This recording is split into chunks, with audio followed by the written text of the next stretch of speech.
Olá, gente! Eu sou Júnia Tolentino, professora de História, e o tema da nossa aula de hoje são as unidades de medidas do tempo. Como explicar o tempo? Como podemos marcar o tempo? Para que serve o relógio? Trocadilhos à parte, o relógio é um acessório atemporal. O relógio passou de uma forma de medir o tempo, por meio de forças da natureza, a ser um acessório de estética. Além disso, ao longo da história da humanidade, vários tipos de relógios foram desenvolvidos. Além de marcar o tempo, os relógios se tornaram acessórios de moda e estilo. Os vários tipos de relógio funcionam de uma maneira semelhante. Sendo assim, são objetos com intervalos regulares, ligados a um dispositivo contador, a fim de registrar os movimentos. Em resumo, definem um tempo astronômico, ou seja, com divisão de horas, minutos e segundos. Um dos primeiros tipos de relógio foi o relógio de sol. Inicialmente, os relógios de sol surgiram com obras de grandes dimensões, como os obeliscos. O mais antigo deles foi construído em 3500 a.C., no Antigo Egito. Existem vários tipos de relógios. E aí, vamos conhecê-los? O primeiro deles, o relógio de sol, um dos mais antigos já inventados. Acredita-se que o relógio de sol tenha sido criado por sociedades antigas, a fim de controlar o período das plantações. Isso porque a observação do sol era o melhor meio de saber a época de plantar e colher. Após o surgimento do relógio de sol, aproximadamente 2000 anos depois, surgiu o relógio de sombra. Apesar de diferentes, ambos eram utilizados no Antigo Egito e na Babilônia, a fim de calcular o momento do dia de forma mais precisa.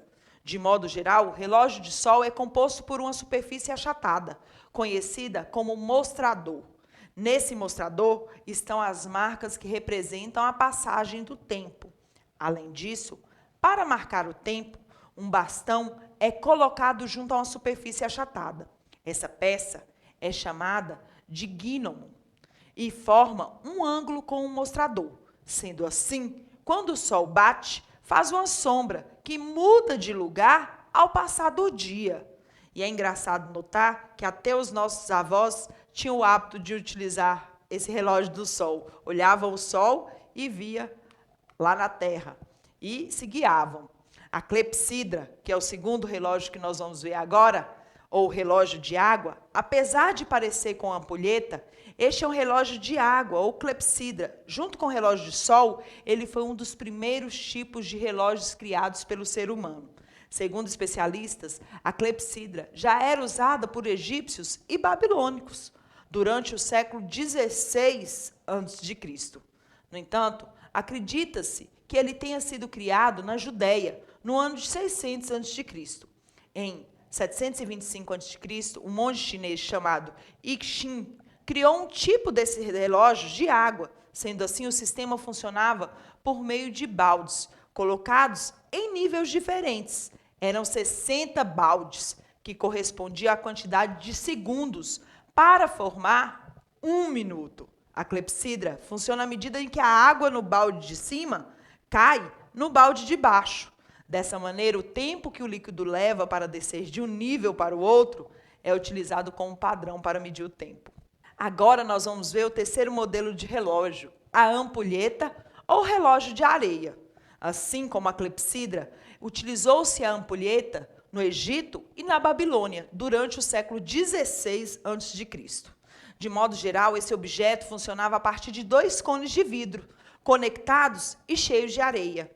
Sendo assim, a areia desce de um recipiente para o outro, com a força da gravidade e marca o tempo. Na ampulheta, a contagem do tempo começa quando, ao ser virada, a areia da parte de cima, ela cai para a parte de baixo. A contagem só termina quando o último grão de areia cai na parte de baixo.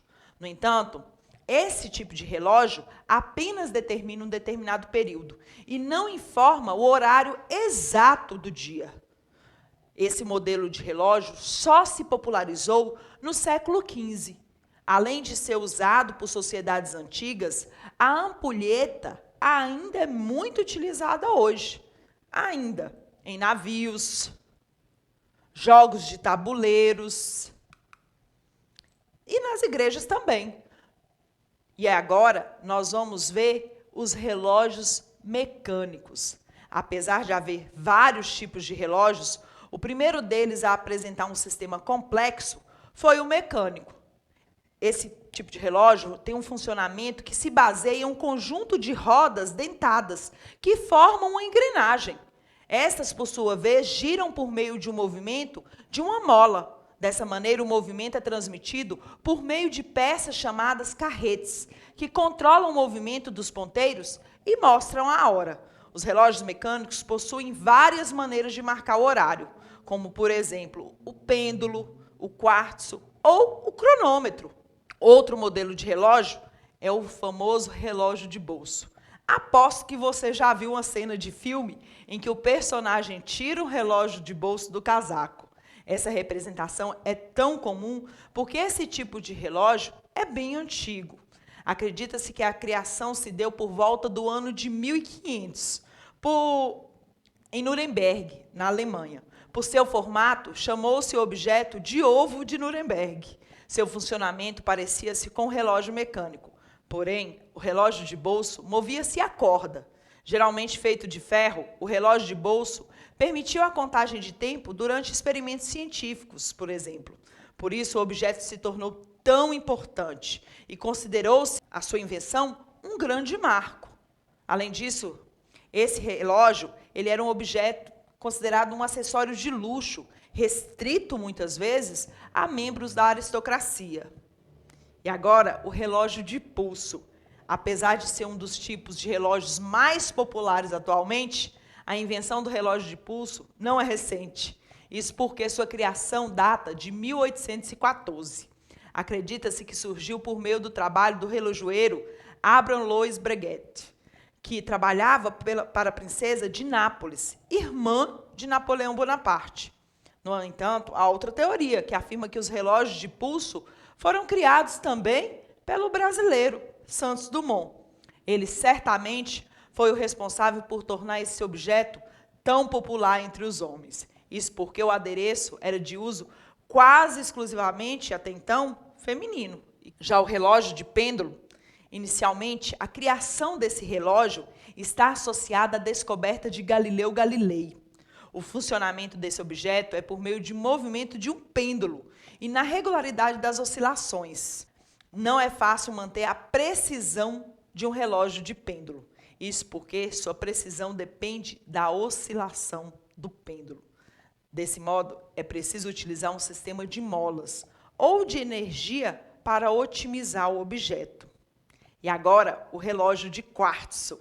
Existe também um relógio funcionado principalmente à base de quartzo, onde as engrenagens do objeto geram energia e essa energia estimula o quartzo, que é um material elétrico.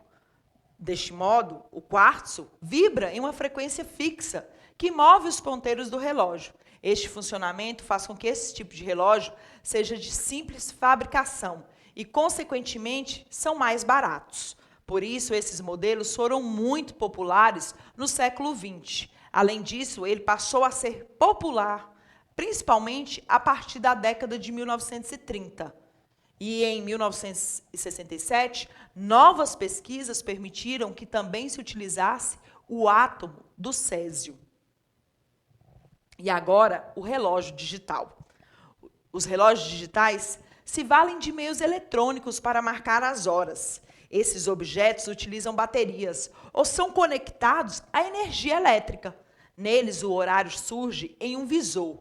Ótima opção para quem se confunde com os ponteiros, ou seja, não sabe olhar as horas de acordo com os ponteiros. Além dos modelos mais recorrentes, como os portáteis, esses relógios podem aparecer em outras versões. Por exemplo, nos visores dos aparelhos micro-ondas, em rádios, em televisores, inclusive no seu celular. Você encontra o relógio digital.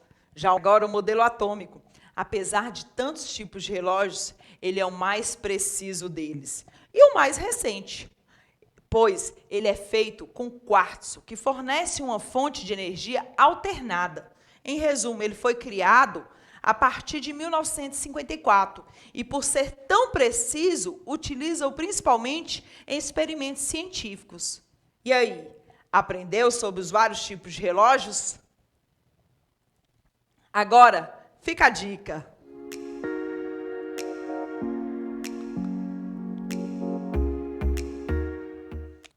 Como nós vimos, apesar de existirem vários modelos, os relógios marcam as horas, os minutos e os segundos. Já os calendários marcam os dias, que são formados por 24 horas, as semanas, que têm 7 dias, os meses e os anos. Tanto os relógios quanto os calendários foram criados com o objetivo de organizar o tempo. Não se esqueçam disso. Por hoje é só e até a nossa próxima aula. Tchau!